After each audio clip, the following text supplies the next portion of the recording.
earlier because you're not allowing me to finish my comments. Same thing. You're not allowing me to finish my comments, Chair. You just repeat. That's why I wanted to call out these Liberal members who refuse to be honest with Canadians. All right, that now we need. What you are about to watch is not just a normal committee meeting. It is a power struggle inside Canada's Parliament. Pay close attention, because this is where procedure, politics, and real Canadian life collide.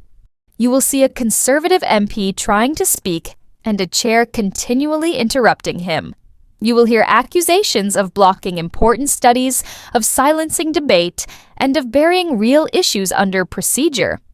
But here's the real question. Why does this matter to you, the Canadian watching from home? When elected officials argue over rules instead of solutions, who pays the price? When bail, sentencing, and public safety are pushed aside, who feels it first? When MPs can't even finish a sentence, how can Canadians expect real accountability? So watch carefully, because what's happening in this room tells you exactly what's happening to Canada right now. Before we get started, we are at Clause 4, debating BQ2 amendment. Okay, Mr. Brock, I believe. I see what the Liberal members are doing, Mr. Chair. They say one thing to the community at large. They say one thing to the House and accusing us, including the parliamentary secretary herself. Why is one side saying one thing and doing another? This part shows confusion and tension about who is being honest and who is controlling the story. In this video, a member calls out behavior that suggests politicians say one thing in public but act differently when decisions are being discussed. For Canadians, this hits home because when talk does not match action, important issues like safety, cost of living, and fair laws get pushed back while arguments take center stage. Key points. Real impact on Canadian life. 1. Delays in decisions mean delays in safety. When arguments and interruptions take over, laws affecting crime and public safety take longer, and Canadians feel less secure. 2. Trust in leaders keeps dropping. When people see one message on camera and different actions behind it, Canadians lose faith in those making decisions for them. 3. Everyday problems get pushed aside. While politicians fight over words, real issues like high prices, housing pressure, and community safety are not dealt with. Accusing Conservatives of deliberately blocking the study of C-14. I have now brought forth a unanimous consent motion that could have dealt with prioritizing bail and sentencing. To my colleague, Mr. Lawton's point, I'm not done yet. I know, Mr. Brock, with all due respect, and I really don't want to interrupt anybody. I don't want to. Well, then why are you interrupting me, Chair? Why are important issues being talked about but not moved forward? This part shows confusion and tension about who is being honest and who is controlling the story. In this part of the video, one member says he tried to move important issues forward, including bail and sentencing, but claims he is being accused of blocking progress. The exchange turns into interruptions and frustration. For Canadians, this matters because while politicians argue, real problems like crime, court delays, and community safety continue without solutions. Key points. Real impact on Canadian life. 1. Public safety measures get stuck. When discussions about bail and sentencing turn into fights, changes that could affect crime and safety are delayed. 2. Time is wasted while problems grow. Arguing over process uses. Up time that could be spent fixing issues Canadians face every day. 3. Canadians see politics over people. When interruptions take over, it looks like political point scoring matters more than real-life impact. I'm not even done my point. No one has raised a point of order. You're supposed to be independent, Chair. I am independent, Mr. Brock. Not when you interrupt me, you're not. And if you're going to continue making the same point you did on the point of order earlier. How do you know? Because you're not allowing me to finish my comments. Because you just repeated the same thing. You're not allowing me to finish my comments, Chair. You just repeated the same thing. That's completely inappropriate. What I'm saying is you need to stick to the amendment we're dealing with right now. And I'm speaking to that. If you'll let me finish, okay, I will speak to it. As long as you keep it relevant to the clause we're debating, that'll be fine. Who decides what is allowed to be said? This part questions fairness and control and whether every voice is being treated the same. In this section, the argument shifts to interruptions and control of the conversation.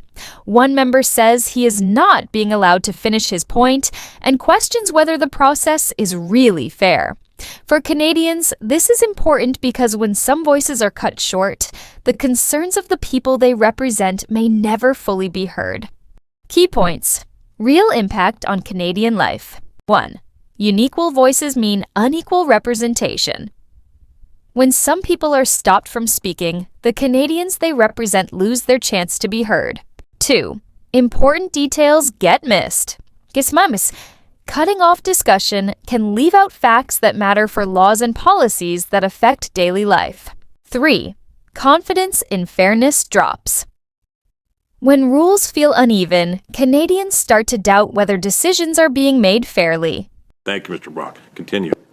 Now, Mr. Lawton raised serious concerns about Bill C-9. Now, when we raise concerns about Bill C-9, that is extremely relevant to every clause by clause that we are about to consider. Because he is not narrowing his commentary with respect to Block 2 does not, by definition, automatically mean that he's not speaking with relevancy. Are serious concerns being dismissed too quickly? This part highlights how important warnings can be brushed aside when they do not fit the flow of the discussion. In this part of the video, a member argues that raising concerns about a major bill is relevant to every part being discussed. He pushes back against the idea that his comments should be limited or narrowed. For Canadians, this matters because when big-picture concerns are ignored, laws can move forward without fully considering their real-life effects. Key points. Real impact on Canadian life. 1. Big issues can slip through. When discussion is too restricted, problems that affect communities may not get proper attention. 2.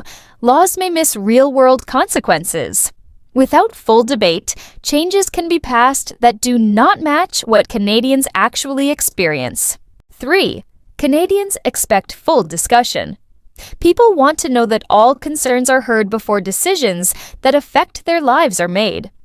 To the whole purpose behind C-9. That's where I object. That's where I wanted to support my colleague.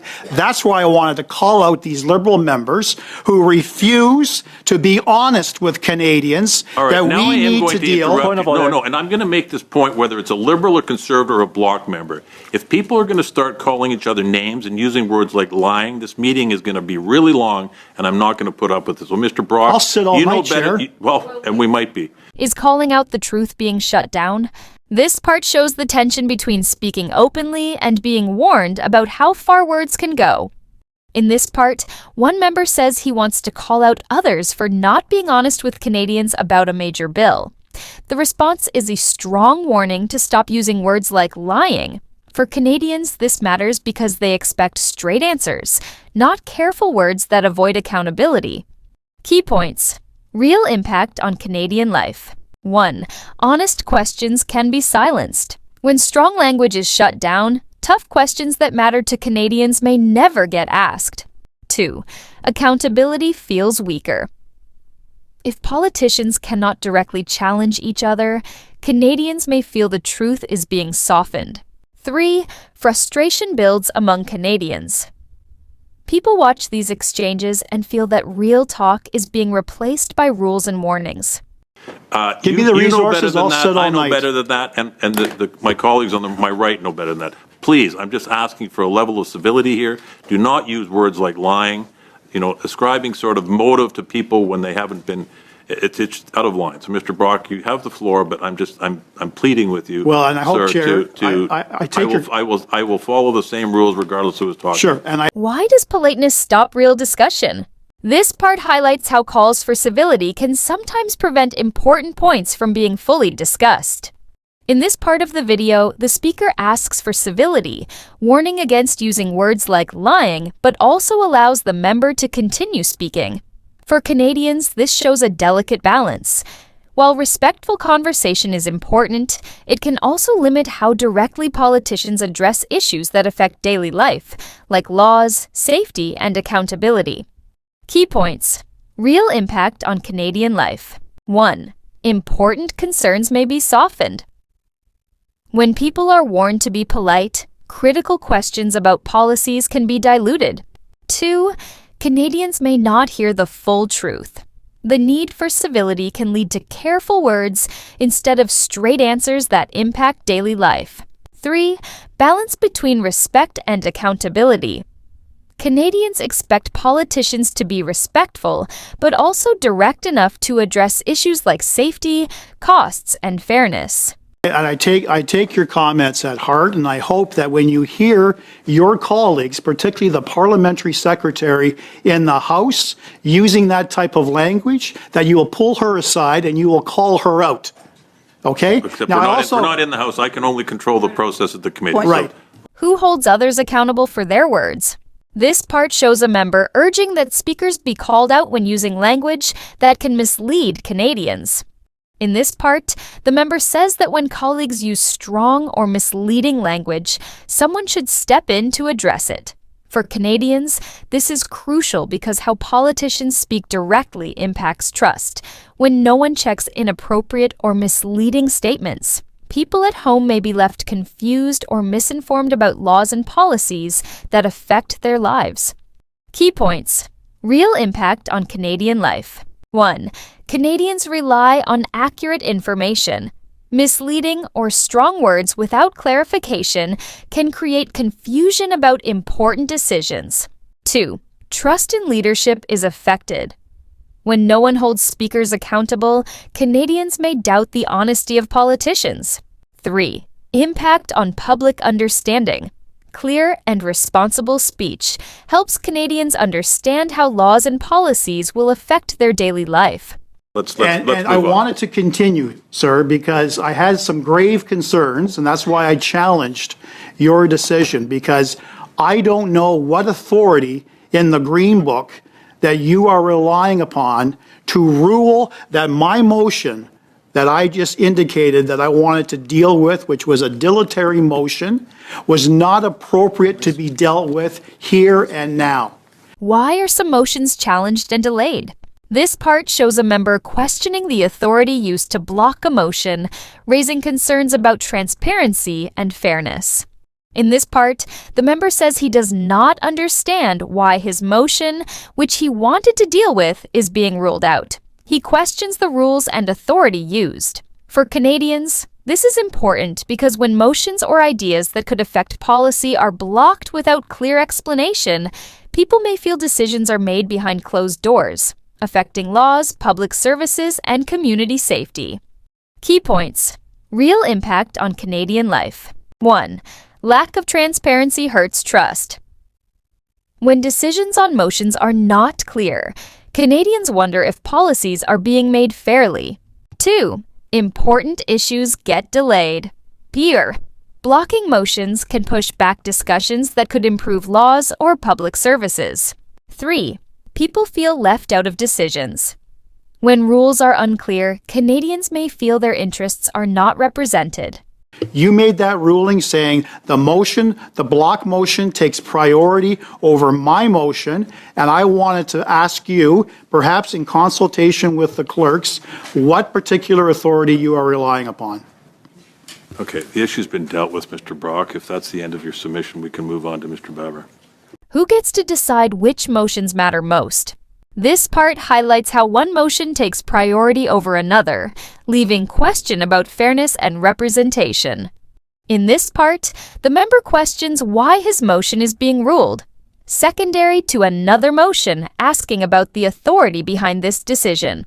For Canadians, this matters because when decisions on which issues get priority are made without transparency, it can affect which laws and policies are actually implemented, impacting safety, cost of living, and everyday life.